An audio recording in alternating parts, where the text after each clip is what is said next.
शिवसेनेचे उपनेते माजी आमदार आणि माजी महापौर स्वर्गीय अनंत तरे यांच्या जयंतीदिनानिमित्त अनंत तरे फाउंडेशनच्या वतीनं बुधवारी 23 ऑक्टोबर रोजी सकाळी 10:30 ते दुपारी 2 वाजेपर्यंत आनंद पार्क येथील मातोश्री मंगल कार्यालयाच्या मैदानात मोफत आरोग्य चिकित्सा शिबिराचं आयोजन करण्यात आलं होतं।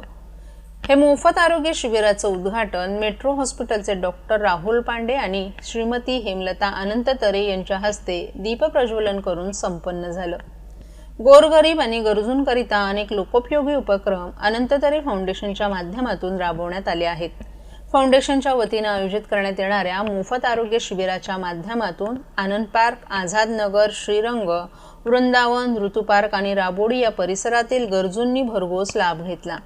या शिबिराला शिवसेना नेते माजी खासदार राजन विचारे, एनकेटी कॉलेजचे चेअरमॅन नांजीबाई खिमजीबाई ठक्कर, शिवसेनेचे ठाणे शहर प्रमुख प्रदीप शिंदे, श्रीकृपा बिल्डर्सचे नंदा शेठ साळवी, महाराष्ट्र कोळी समाज संघाचे सचिव मदन भोई, सोलापूरचे संजीव कोळी, विभाग प्रमुख मयूर पेलकर आदीही उपस्थित होते। या आरोग्य शिबिरात diabetologist doctor Rupali Bhoye, orthopaedic तज्ज्ञ doctor Umesh Patil, doctor Moni Udani Jadhav, paediatrician doctor Harshada Patange, Isha नेत्रालयाच्या वतीनं नेत्र चाचणी आणि रक्तगट चाचणी डॉक्टर प्रांजल पाटील आदी नामवंत डॉक्टर रुग्णांनी तपासणी केली। अनंत तरे फाउंडेशन ठाणे अध्यक्षा डॉक्टर दक्षता अनंत तरे आणि डॉक्टर जस्मीन अवधूत राजके तरे यांनी डॉक्टरांचे आणि मान्यवरांचे आभार मानले। या आरोग्य शिबिराला माजी नगरसेवक संजय तरे आणि माजी नगरसेविका महेश्वरी तरे यांचं विशेष सहकार्य लाभलं। आणि अशा प्रकारचा उपक्रम राबवताना आम्हाला अतिशय आनंद होतो। एवढंच वाईट वाटतं की हा कार्यक्रम कुठलाही राजकीय स्वरूपाचा नसेल, हा तरे कुटुंबियाचा आहे। अनंत तरे फाउंडेशन या संस्थेतर्फे राबवला गेलेला आहे। आम्ही कुठेही बॅनरबाजी केली नव्हती। आदल्या दिवशी फक्त लोकांना कळावं या माध्यमातून बॅनर लावले असताना की फक्त एक राजकीय कुठेतरी त्यांचा काहीतरी सुडापोटी लगेच ते बॅनर काढायसाठी माणसं पाठवली जातात। या गोष्टीचं खूप दुःख होतंय। जे बॅनर काढायचे आहेत ते काढले जात नाहीत आणि अशा पद्धतीचे बॅनर काढतायत। ही मानसिकता लोकांची जेव्हा जाईल तेव्हाच आपण सगळे सुखी होऊ असं मला वाटतं। इकडे सुडापोटी तो माणूस तर आता गेलाय, नाही आहे त्याच्या पाठी, पण सुडापोटी तुम्ही आयुष्यभर त्यांना पाठीशी लागत गेलात आणि आत्ता गेल्यानंतर देखील जर असं वागत असाल तर ते संपूर्ण चुकीचं आहे आणि ते कुठेतरी आमच्या तरे कुटुंबियाच्या माणसांना दुखावणार आहे असं मला वाटतं। आणि आम्हाला काही फरक पडत नाहीये, जिथे लोक येणार ते लोक येणार आणि हा मोफत चिकित्सा शिबिराचा लाभ घेणार, तिथेच आम्हाला फक्त आनंद आहे। आपण पण सगळ्या पत्रकारांनी आम्हाला जे सहकार्य केलं त्याबद्दल आभारी आहे आणि असेच तरे कुटुंबियांच्या पाठीशी राहा एवढं सांगते। 2 शब्द संपवते। जय हिंद, जय महाराष्ट्र।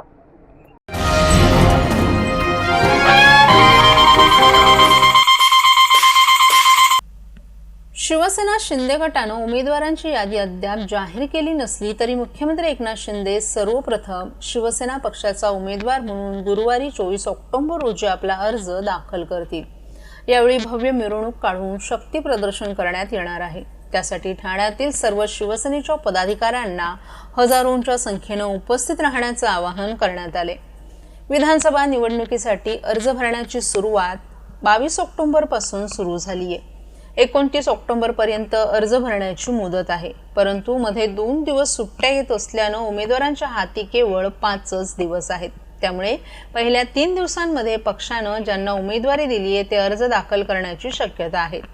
महायुतीच्या भाजप, मनसे आणि राष्ट्रवादी अजित पवार गटानं ठाणे जिल्ह्यातील आपल्या उमेदवारांची पहिली यादी जाहीर केली आहे, परंतु शिवसेना शिंदे गटाची यादी जाहीर झाली नसली तरी पक्षाचे प्रमुख नेते मुख्यमंत्री एकनाथ शिंदे हे आपले उमेदवारी अर्ज गुरुवारी 24 ऑक्टोबर रोजी दाखल करतील।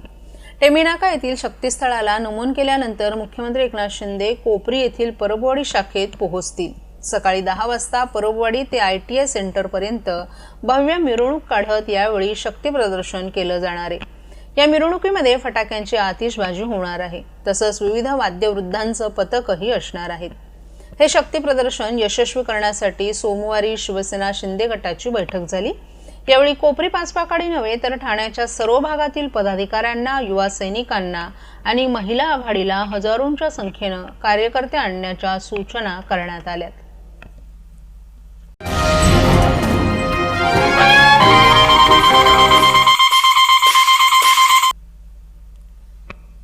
राष्ट्रवादी शरद पवार पक्षाचे सर्वेसर्वा शरद पवार हे आमदार डॉक्टर जितेंद्र आव्हाड यांचा उमेदवारी अर्ज भरण्याकरिता मुंबऱ्यात येणार आहेत. त्यांच्या उपस्थितीत खारेगाव ते रेतीबंदर ते कौसा स्टेडियम येथील निवडणूक कार्यालयापर्यंत भव्य मिरवणूक काढण्यात येणार आहे. राष्ट्रवादी शरद पवार गटाचे अध्यक्ष शरद पवार हे स्वतः डॉक्टर जितेंद्र आव्हाड यांचा उमेदवारी अर्ज दाखल करताना उपस्थित राहणार आहेत. आव्हाड हे शरद पवार यांचे विश्वासू नेते आहेत. राष्ट्रवादीत फूट पडल्यानंतरही आव्हाड यांनी पवार यांची साथ सोडली नाही. उलट अधिक आक्रमकपणे त्यांनी पक्षाची भूमिका पुढे नेण्याचं काम केले. अशा आपल्या कट्टर पठ्ठ्याला आशीर्वाद देण्यासाठी शरद पवार मुंबऱ्यात येणार आहेत. सकाळी 10च्या सुमारास खारेगाव ते रेतीबंदर येथून मिरवणूक काढत कौसा येथील निवडणूक कार्यालयापर्यंत हजारो कार्यकर्ते समर्थकांच्या सोबतीनं उमेदवारी अर्ज भरायला जाणार असल्याची माहिती आमदार डॉक्टर जितेंद्र आव्हाड यांनी दिली आहे.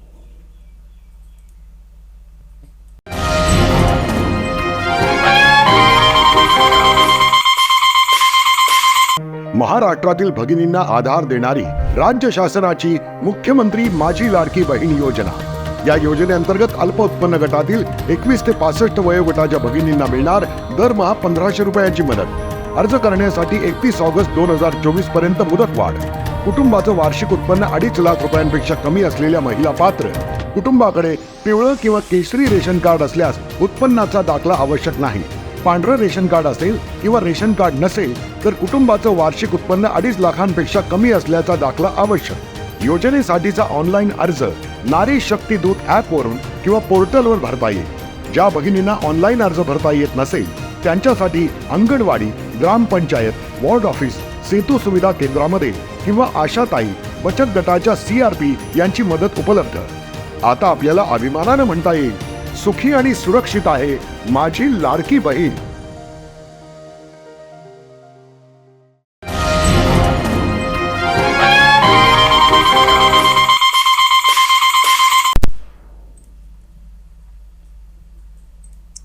विधानसभा निवडणुकीसाठी लोकराज्य पार्टीच्या 16 उमेदवारांची पहिली यादी ठाण्यातील पत्रकार परिषदेत काल जाहीर करण्यात आली.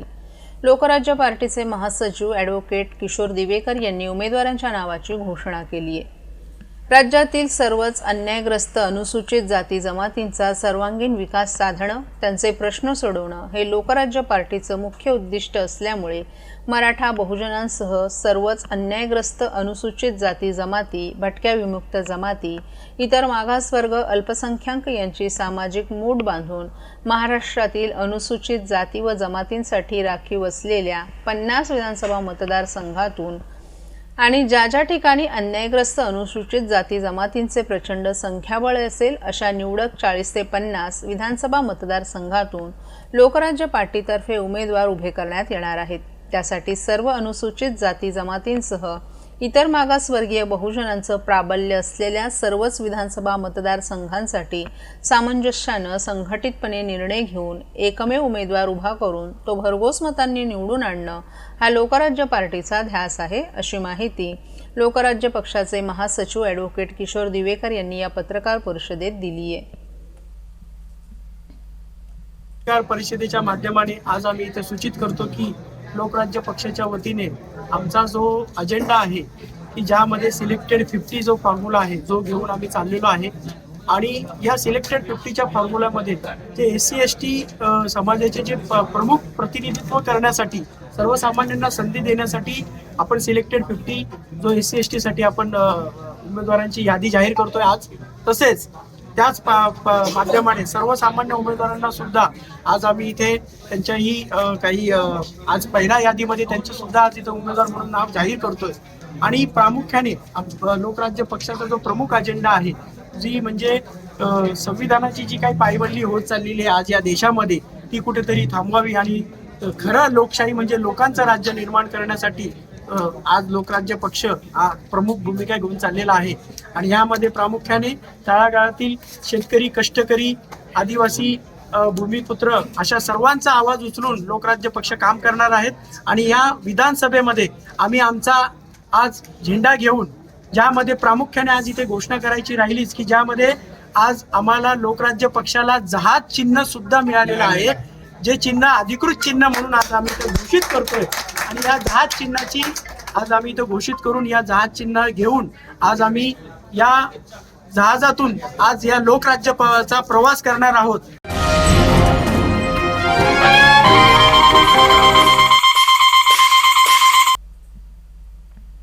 ठाणे महापालिका हद्दीत सुरू असलेल्या अनधिकृत बांधकामांना महापालिकेच्या संबंधित अधिकारी अभय देत नागरी सुविधा पुरवत असल्यानं शहरातील नागरी सुविधांवर ताण वाढत असल्यानं अनेक सामाजिक संघटनांसह नगरसेवकांनी आवाज उठवला होता. मुंब्रा परिसरातील लकी कंपाऊंड वागळे येथील साईराज इमारत कोसळून अनेक जणांचे प्राण गेल्याच्या भीषण घटनेची पुनरावृत्ती होऊ नये म्हणून अशा अनधिकृत बांधकामांना कायमचा पायबंद घालण्यासाठी आणि त्यास जबाबदार असणाऱ्या व्यक्तींची चौकशी करण्याकरिता ठाणे काँग्रेसचे अध्यक्ष विक्रांत चव्हाण आणि माजी नगरसेवक नारायण पवार यांनी महासभेमध्ये लक्षवेधी सूचना मांडली होती. या लक्षवेधी सूचनेवर 2 दिवस चर्चा झाल्यानंतर सभागृहानं सर्वानुमते 7 सप्टेंबर 2021 रोजी अनधिकृत बांधकामाच्या चौकशीचा ठराव पारित केला होता. या ठरावाच्या आणि 2009च्या नगरविकास शासन निर्णयास अनुसरून तत्कालीन आयुक्त विपिन शर्मा यांनी 16 ऑगस्ट 2021 रोजी सर्व सहाय्यक आयुक्तांच्या चौकशीच्या दिलेल्या आदेशानुसार ठाणे महानगरपालिका सेवेतील सहाय्यक आयुक्तांच्या चौकशी अधिकारी नेमणूक करण्यात आल्या आणि प्रतिनियुक्तीवर असलेल्या सहाय्यक आयुक्तांची शासनानं चौकशी केली होती. 12 पैकी 11 सहाय्यक आयुक्तांनी चौकशी अधिकाऱ्यानं दोषारोपातून मुक्त केले आणि एका सहाय्यक आयुक्ताची चौकशी प्रलंबित आहे.